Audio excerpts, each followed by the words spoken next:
बिस्मिल्लाहिर्रहमानिर्रहीम।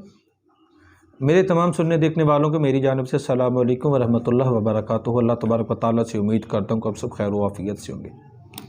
आज बात करेंगे जी अमराज़ निस्वां के हवाले पे। बड़ा अहम मसला है।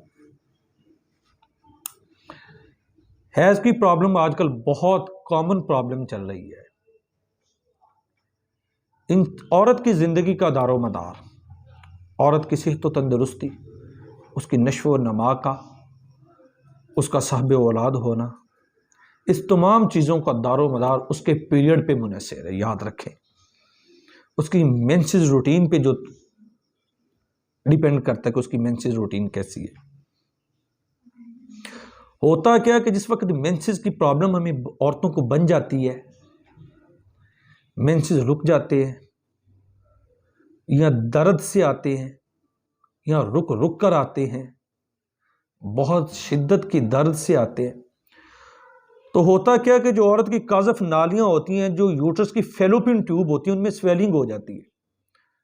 जब उनमें स्वेलिंग हो जाती है, पीरियड रुक जाती हैं, अच्छी तरह ब्लीडिंग नहीं होती।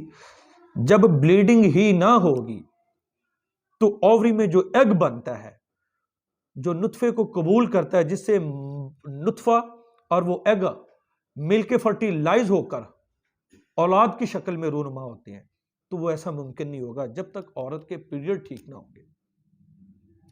तो आज मैं इसका हल, बेहतरीन एक हल बता रहा हूं उन बहनों और बेटियों के लिए जिनको मेंसेस की तकलीफ होती है और रुक के आते हैं, या दर्द की शिद्दत होती है, या जिस वक्त पीरियड शुरू होते हैं कमर में शदीद दर्द होना शुरू हो जाती है।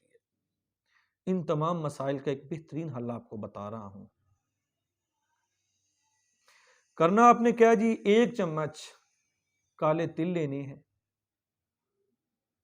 और 1 चम्मच सौंफ लेके 2 कप पानी डाल के अच्छी तरह इनका कावा तैयार आपने कर लेना है।